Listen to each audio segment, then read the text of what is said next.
হ্যাঁ এভরিওয়ান, আমি রিঙ্কু। আমার নতুন একটা ব্লগে সকলকে স্বাগতম। তো সন্ধ্যা থেকে ভিডিওটা শুরু করেছি। তো একটু ডাল আমি ভিজিয়ে রেখেছিলাম, যে মানে ব্লেন্ড করে রেখে দেবো, যখন মন যাবে তখন বের করে আর কি পকোড়া হোক বড়া হোক ভেজে নেবো। তো হঠাৎ করে দেখলাম যে মানে আমি ডালটা ব্লেন্ড করে রেখে দিয়েছিলাম, নর্মালি রেখেছিলাম যে সন্ধ্যায় তো একটু পকোড়া করতে পারি। তো দেখলাম যে হঠাৎ করে মেঘ হয়েছে, বৃষ্টি শুরু হয়ে গিয়েছে। তো ভাবলাম যেহেতু ডাল বাটাই আছে আর বৃষ্টি শুরু হয়ে গিয়েছে, তো পকোড়া তো করা যেতেই পারে। তো আমি এই যে পকোড়া করে নিচ্ছি। তো এখানে 3 প্রকারের ডাল ছিল। তো মাঝে আবার একটু ডিম ভেজে নিচ্ছিলাম। তো 3 প্রকারের ডাল ছিল, মুসুরির ডাল, খেসারির ডাল আর হচ্ছে ছোলার ডাল। তো আমি একসাথে ভিজিয়ে ব্লেন্ড করে নিয়েছিলাম। তো তারপর হচ্ছে ওখানে আমি দিয়েছিলাম রসুন কুচি, পেঁয়াজ কুচি, মরিচ কুচি, জিরে গুঁড়া, হলুদ, লবণ।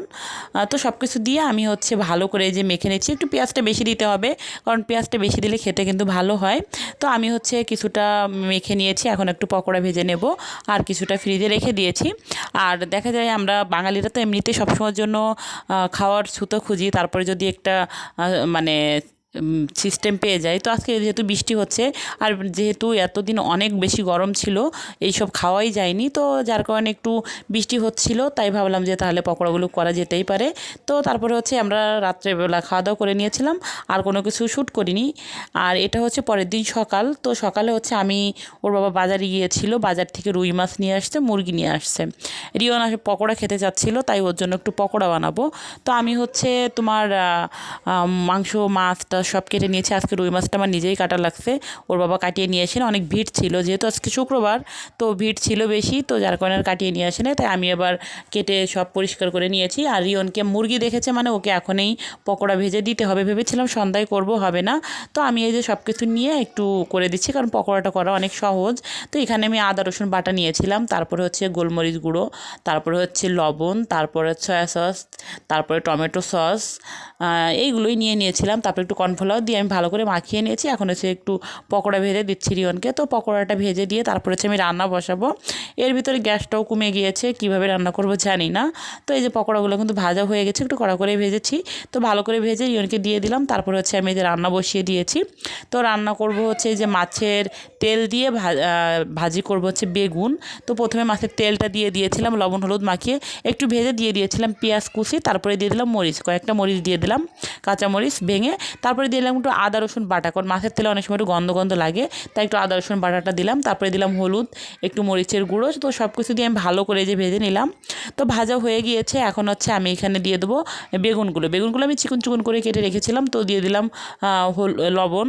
তো হলুদটা আগে দেওয়া আছে, পরে যদি লাগে একটু দেবো। তো এখন হচ্ছে ভালো করে ভেজে নিতে হবে। তো একটু ঢাকা দিয়ে রেখেছিলাম। তো দেখো কতগুলো ছিল বেগুন কিন্তু ঢাকা দিলে একদম কমে যায়। বেগুন লাউ এইগুলো ওরকমই শাক। তো বেগুনটাই আমি ভালো করে যে ভেজে নিচ্ছি। আর এইভাবে মাছের তেল দিয়ে বেগুন ভাজিটা কিন্তু আমার খুব ভালো লাগে, আমার বরাবর খুবই পছন্দ। তো অনেক সময় মাছ কাটিয়ে নিয়ে আসলে ওর বাবা এগুলো আনে না। আজকে যেহেতু বাসায় মাছটা কেটেছি, তাই আর তেলটা মানে আমি পেয়েছি। তো যার কারণে ভেজে নিলাম মাছের তেল দিয়ে। তেলটা ভালো ছিল, আমি ভালো না হলে নিই না। যদি দেখি যে ভালো আছে তাহলেই নেওয়ার চেষ্টা করি, আর না হলে আমি নিই না। তো এই যে বেগুন ভাজিটা কিন্তু হয়ে গিয়েছে। বেগুন ভাজিটা অনেক মজা হয়েছিল, যেহেতু খাওয়ার পরে ভয়েস ওভারটা দিচ্ছি তাই বলতে পারছি। তো বেগুন ভাজি রেডি। এখন হচ্ছে নামিয়ে আমি হচ্ছে রান্না করে নেব। তো রান্না করব হচ্ছে কাঁচকলা দিয়ে, আলু দিয়ে, মাছ দিয়ে রান্না করব, রুই মাছ দিয়ে। তো আমি বেগুন ভাজিটা নামিয়ে নিয়ে এই যে কড়াইটা ধুয়ে আবার বসিয়ে দিয়েছি। কড়াইটা গরম হয়ে গিয়েছে। এটা দেখা যায় পকোড়া ভাজার তেল ছিল, তো আমি বাড়িতে তুলে রেখেছিলাম, কারণ সবটা তো আর বেগুন ভাজিতে লাগেনি। আর বেগুন ভাজিতে তোমার যেহেতু মাছের তেল দিয়ে ভাজি করেছি, তার কারণে আর বেশি তেল লাগেনি। আর মাছের তেল থেকে মানে তেল থেকে অনেকটা তেল বের হয়। তো আমি এই যে তেল দিয়ে দিলাম কড়াইটা ভালো করে গরম করে নিয়েছি, তেল দিয়ে দিলাম। তেলটা দেওয়ার পরে এখন হচ্ছে মাছগুলো ভেজে নেব। আর দেখা যায় মাছ হোক মাংস হোক, যেদিন নিয়ে আসে ওই দিন কিন্তু আলাদা টেস্ট থাকে, এরপরে অতটা টেস্ট থাকে না। কিন্তু আমাদের আসলে প্রতিদিন বাজার করা পসিবল না, যেহেতু মানে ও জব করে। তো দেখা যায় প্রতি শুক্রবারেই সময় থাকে। আর দেখা যায় সকালে অন্য দিন সকালবেলা উঠে নিজের ফ্রেশ হয়ে রেডি হতে হতে সময় চলে যায়, কখন আর বাজার করবে। আর এখানে বাজার যেহেতু একটু লেটেই বসে, দেখা যায় একটু লেটে না গেলে 10টা 11টায় না গেলে ভালো মাছ টাছ পাওয়া যায় না, যার কারণে হচ্ছে আমাদের শুক্রবারে বাজারটা করা হয়। তো আজকে একটা রুই মাছ নিয়ে আসছে আর মুরগি নিয়ে আসছে। তা আমি ওকে বললাম যে কীভাবে কী চালাবো, তা বলতেছে দেখি মাঝে একদিন পেলে নিয়ে আসবো। বাজারে ভালো মাছও পাওয়া যাচ্ছে না, আরও দেখা যায় ভালো মাছ না পেলে কিনতেও চায় না, এটাই সমস্যা। বলে কি মাছ না খেয়ে ডিম খাও। তো আমি এই যে রুই মাছটা রান্না করে নিচ্ছি, আজকে নিজেই মাছটা কেটেছি। ভালো লাগছে, মাছ কাটতে ভালো লাগে, কিন্তু অ্যাকচুয়ালি বড় তো একটু হাতে ব্যথাও করে। আর মাছ কাটায় যেহেতু আমাদের অভ্যাস নেই, আমি কিন্তু খারাপ না, ভালোই মাছ কাটতে পারি, কিন্তু অভ্যাস নেই, একটু কষ্ট হয় এই আর কি। তো দেখো আমি মাছগুলো এই যে ভেজে নিচ্ছিলাম। তো 5 পিস মতো মাছ নিয়েছি। একটু তরকারি আমি এক বাটি তরকারি উঠিয়ে রাখবো, কারণ কালকে আবার ওর বাবার অফিস আছে। আজকে এত খাটাখাটি করে সকালে আসলে অত মানে এমনিতে উঠতে একটু লেট হয়ে যায়, শরীরটা যেহেতু আমার ভালো না, আমার অনেকটা ওষুধ চলে, যার কারণে সকালে উঠতে একটু লেট হয়। যার কারণে একটু রান্না করে রেখে দিলে মানে সকালে ওর খাবারটা দিয়ে দিতে পারি, নাস্তাটা বানানো লাগে, আবার খাবার দেওয়া লাগে। তো যার কারণে তরকারিটা করে রাখলে দেখা যায় আরেকটা তরকারি করে দিয়ে দিতে পারবো, কারণ দুটো তরকারি ছাড়া আমি কখনো ওকে দিই না। তো এই জন্য তরকারিটা বেশি করেই রান্না করতেছি। তো আমার মাছ কিন্তু ভাজা হয়ে গিয়েছে, মাছটা আমি ভালো করে ভেজে নিয়েছি। তো এখন হচ্ছে তুলে নেব।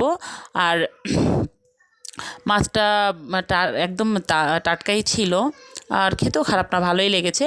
তো মাছটা তুলে আমি আর একটু তেল দিয়ে দিলাম জিরে ফোড়ন, দিয়ে দিলাম আলুটা আমি একটু ভেজে নেব, ভালো করে একটু ভেজে নেব। ভেজে নেওয়ার পরে আমি এখানে দিয়ে দেবো হচ্ছে পেঁয়াজ কুচি। পেঁয়াজটা দিয়ে আমি ভালো করে আলুটার পেঁয়াজটা ভালো করে ভাজবো। তো ভাজা হয়ে গেলে তারপরে হচ্ছে আমি এখানে দিয়ে দেবো হচ্ছে তোমার বাদবাকি মশলাগুলো দিয়ে দেবো। তো একটু হলুদ দিয়ে দিলাম, একটু মরিচের গুঁড়ো দিয়ে দিলাম, দিয়ে একটু ভালো করে ভেজে নিলাম। দিয়ে দিলাম জিরা আর হচ্ছে মরিচ বাটা একসাথে আমি বেটে রেখেছিলাম, দিয়ে দিলাম। দিয়ে ভালো করে কষিয়ে নিয়েছি। এখন হচ্ছে তোমার কাঁচকলাটা দিয়ে ভালো করে কষিয়ে নেবো। তো আমার কষানো হয়ে গিয়েছে, এখন হচ্ছে ঝোলের জন্য জল দিয়ে দেবো। পরিমাণ মতো ঝোল দিয়ে আমি হচ্ছে তরকারিটা জাল করে নেব। তো ঝোল পরিমাণ মতো দিয়েছি, আর কাঁচকলার একটু ঝোল ঝোলই ভালো লাগে, কারণ কাঁচকলায় কিন্তু পরে ঝোলটা টেনে যায়। তো এখন হচ্ছে মাছগুলো দিয়ে দেবো, কিছুটা সময় জাল করে নেব। তারপর একটু ভাজা জিরে গুঁড়ো দিয়ে আমি হচ্ছে নামিয়ে দেবো। মাছের তরকারিতে আমরা একটু ভাজা জিরে গুঁড়োটা খাই। তো আমার রান্না কিন্তু হয়ে গিয়েছে। তো আমি সব কিছু যে তরকারিটা ঢেলে নিলাম। তো সব কিছু টেবিলে গুছিয়ে তারপরে হচ্ছে আমি স্নান করে নেব। আর যেহেতু রিয়নের বাবা বাসায় আজকে আমরা সব একসাথে খাবো, তো যার কারণে হচ্ছে আমি হচ্ছে আগে রান্নাটা শেষ করে তারপরে সব কিছু গুছাবো। তো তরকারির কালারটা কিন্তু অনেক সুন্দর এসেছে, আর দেখা যায় টাটকা মাছটা খেতে ভালো লাগে, আর আজকে তরকারিটা অনেক মজা হয়েছিল। তো আমার রান্না হয়ে গিয়েছে।